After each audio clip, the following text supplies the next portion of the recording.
भगवान को उस समय ऐसा बोलने का निमित्त था। अर्जुन को मोह उत्पन्न हुआ था। क्षत्रिय धर्म होने के बावजूद वह मूर्छित हो चुका था। इसलिए मूर्छा निकालने के लिए कृष्ण भगवान ने अर्जुन को सावधान किया और कहा, तेरी मूर्छा उतार, तू तेरे धर्म में आ जा। कर्म का कर्ता या आकर्ता तू मत बनना। कृष्ण व्यवस्थित जानते थे और व्यवस्थित के नियम में जितना था उतना ही कृष्ण बोले, लेकिन लोगों की समझ में नहीं आता और कहते हैं कि भगवान ज्ञानी होकर ऐसा क्यों बोले कि इन सब को मार डालो।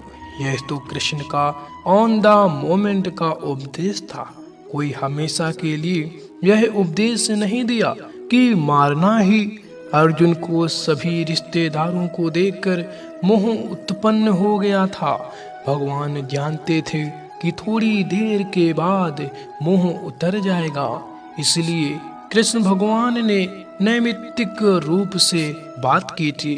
उन्होंने अर्जुन से कहा, तू क्षत्रिय है और तेरे परमाणु लड़े बिना रहेंगे ही नहीं।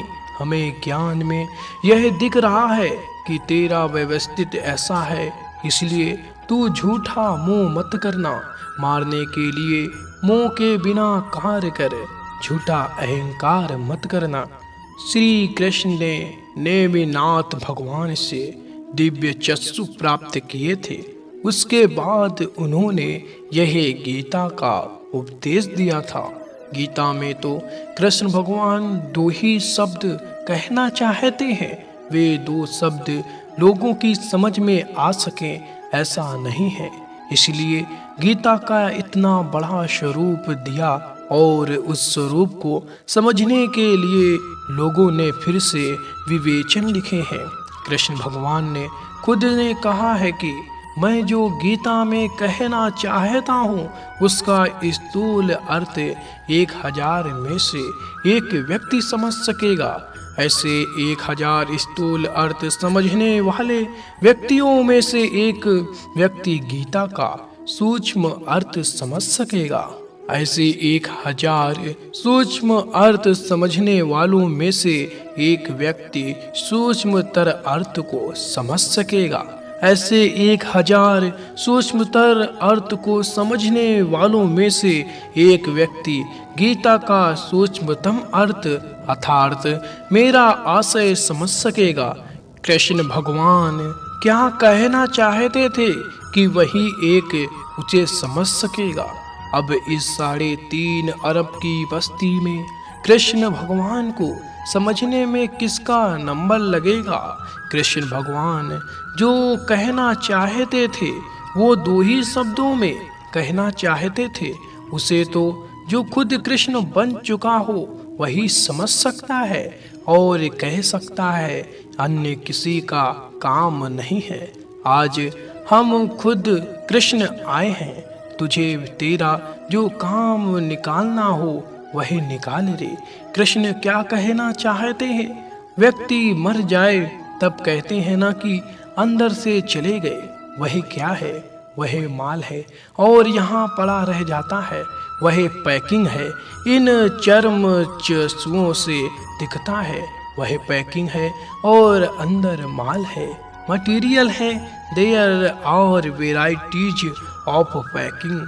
को आम का पैकिंग, कोई गधे का पैकिंग, तो कोई मनुष्य का पैकिंग या स्त्री का पैकिंग है, लेकिन अंदर माल शुद्ध है, एक सरीखा है। सभी में पैकिंग तो भले ही कैसा भी हो, सड़ा हुआ भी हो, लेकिन व्यापारी पैकिंग की जांच नहीं करता।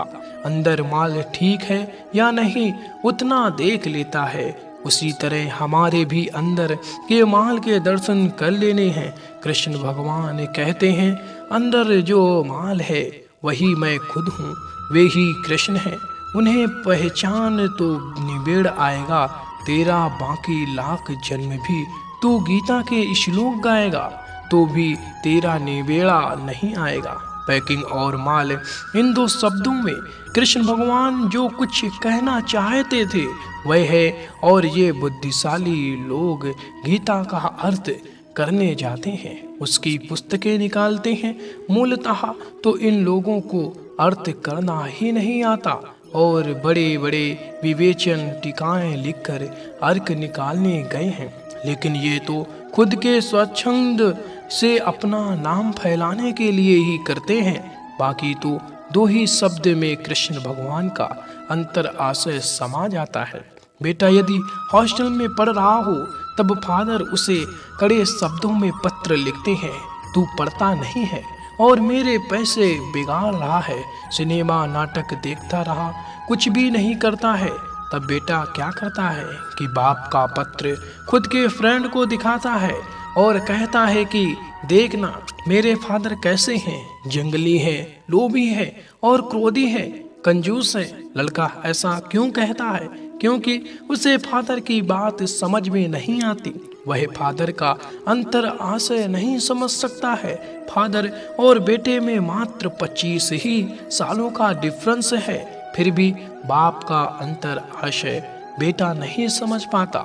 तो फिर कृष्ण भगवान को गए तो 5000 साल हो गए, तो 5000 साल के डिफरेंस में कृष्ण भगवान का अंतर आशय कौन समझ सकेगा? उनका अंतर आशय कौन बता सकेगा? वह तो जो खुद कृष्ण भगवान है वे ही बता सकते हैं। महावीर के अंतर आशय की बात कौन बता सकता है? वह तो जो खुद महावीर हैं वे ही बता सकते हैं। महावीर का भी 2400 साल का डिफरेंस हो चुका है। पहले के जमाने में तो 25 साल के डिफरेंस में बाप का अंतर आशय बेटा समझ जाता था, जबकि आज तो 25 साल के अंतर में अंतर आशय समझने की शक्ति नहीं रही है। तो फिर कृष्ण की बात किस तरह समझ में आएगी? अभी गीता के बारे में बहुत कुछ लिखा जा रहा है, लेकिन लिखने वाला उसमें से एक बाल बराबर भी नहीं समझता। यह तो ऐसा है कि अंधे को मिला अंधा, बोरे में मिला तिल, से तिल ना रहा तिल, ना ही रही घाड़ी, उसके जैसा है।